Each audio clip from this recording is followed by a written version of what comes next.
how to interact with young women, be it healthy interaction or unhealthy interaction, was mainly like TV. Right. That's what it is. Like, so reconnecting with your father then, right? Mm-hmm. Like, were you nervous? Was there any kind of anxiety and like feel with that?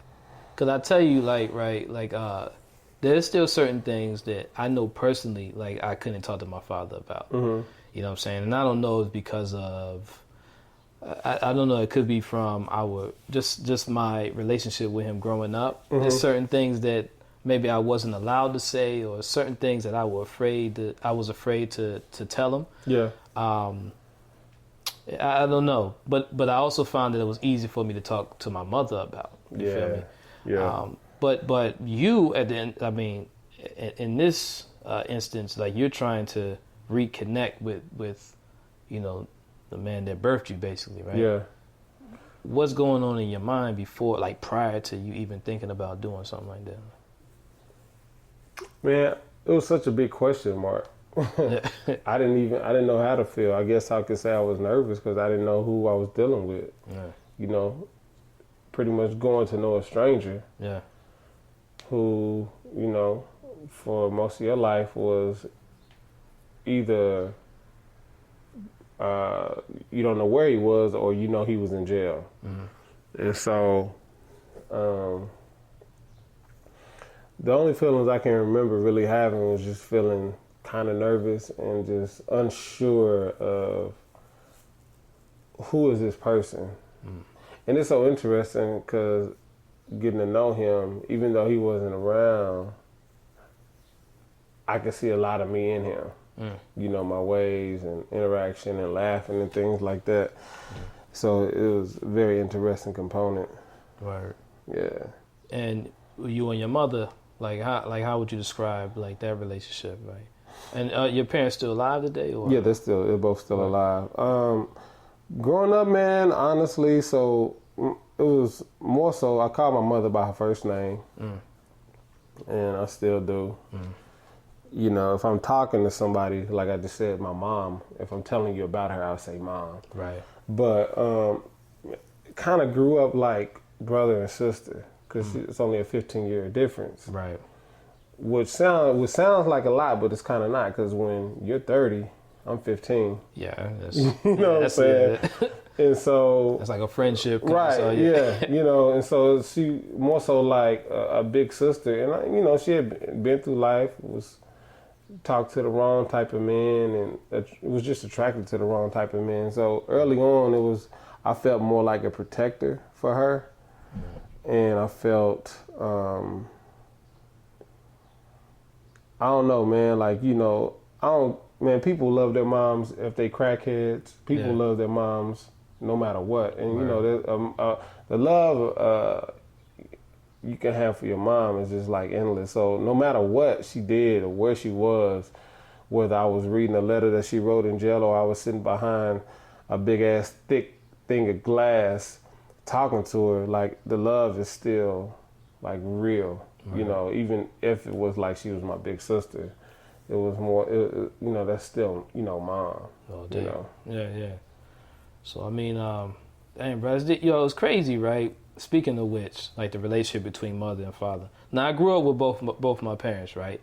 And the other day I had interviewed my mother, and then I interviewed my father. Yeah. Asked them one question each. And I was like, Mom, like, how do you see me now compared to back then? Like, how much have you seen? Oh, wow. And I could almost predict one of the things she would say. She would probably say, well, back then you were an introvert. Like, it was. Yeah.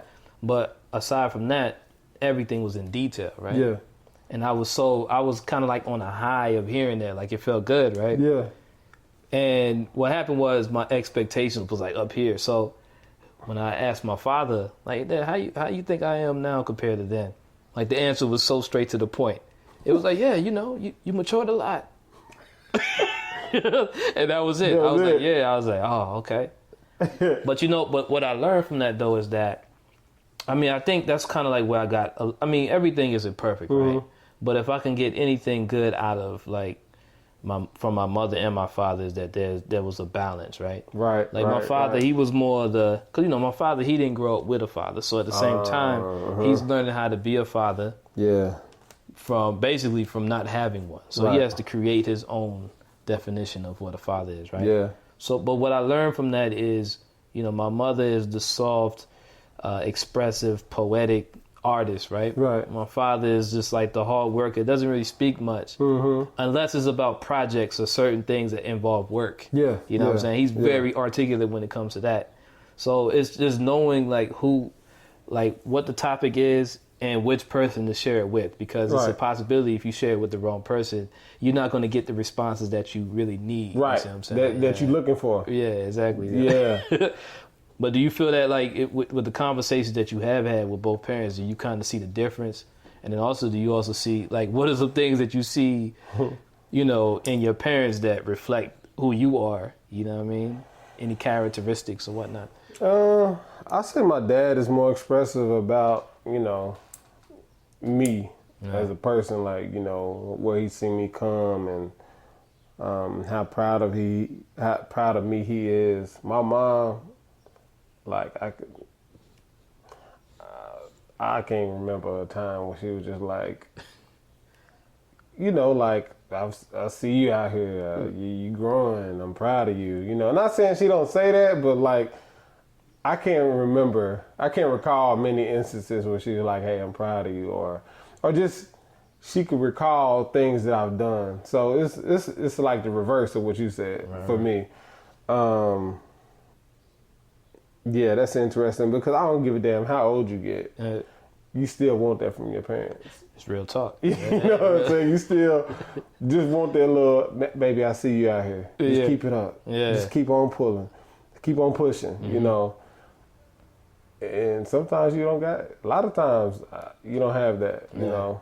I think that was a really cool question to ask your parents. Yeah, I mean, I didn't know what to expect from just that one thing, just the introvert part, right? Yeah. Everything else, man, they're gonna say something that and there was some things that was mentioned that they were true, you know, but it was a little uncomfortable hearing. For example, you lacked confidence, I don't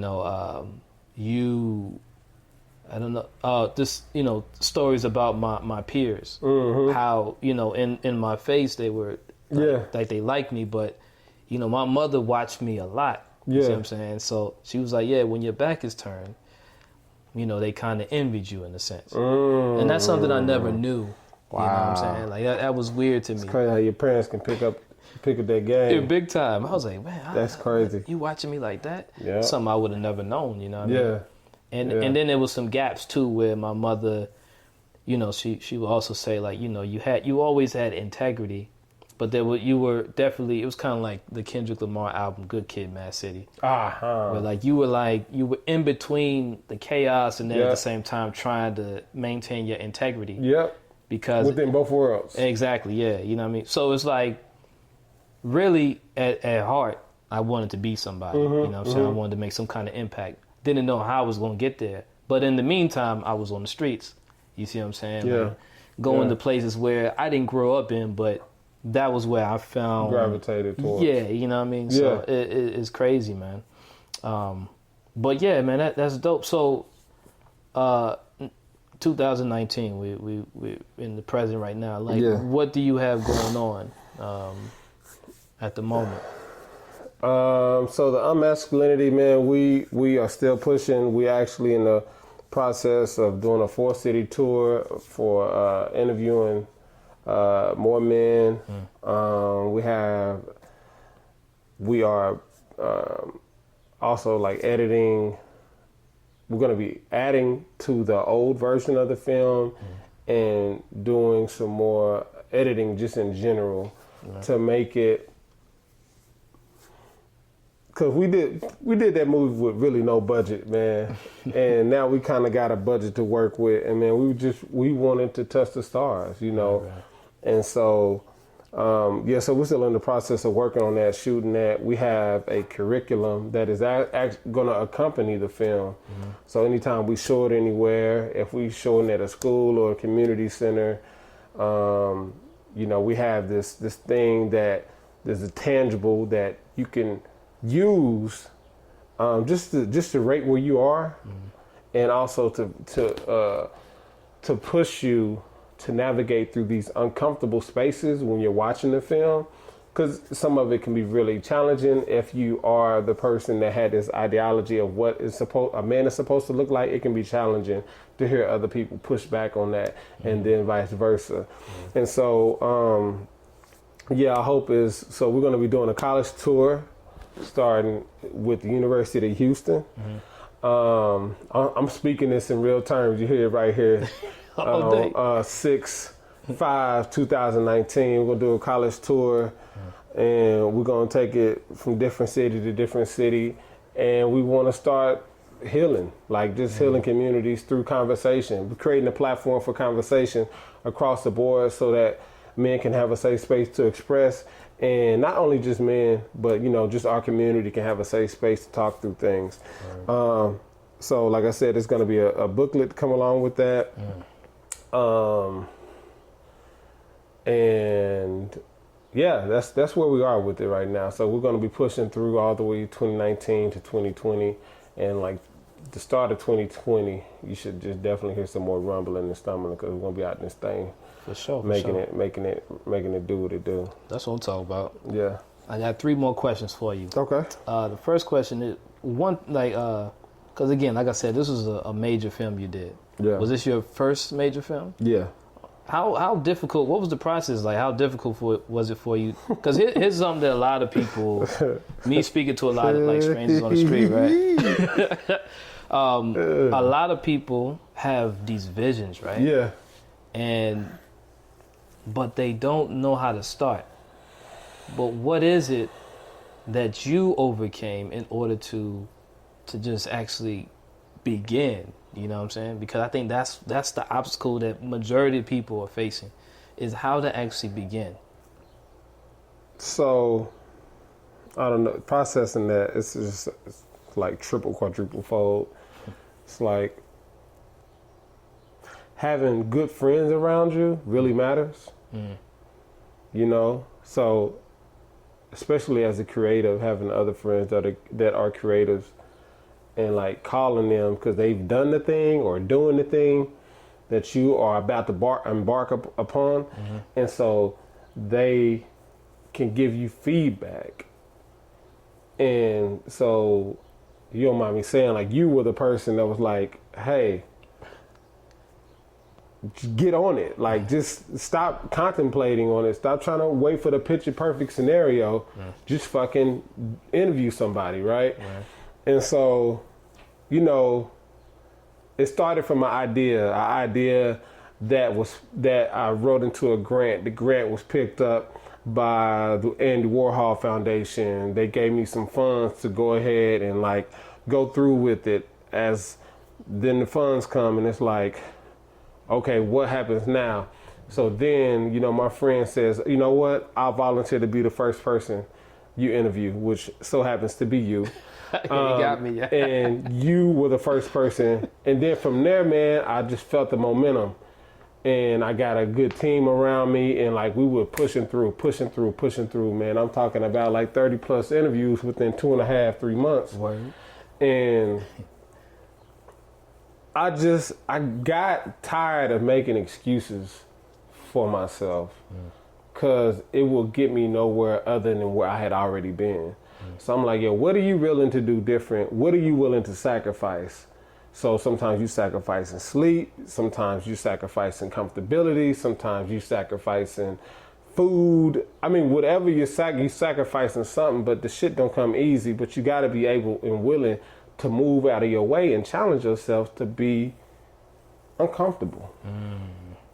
Yeah, bro, that was interesting, because I don't even think I was 100% ready to be interviewed.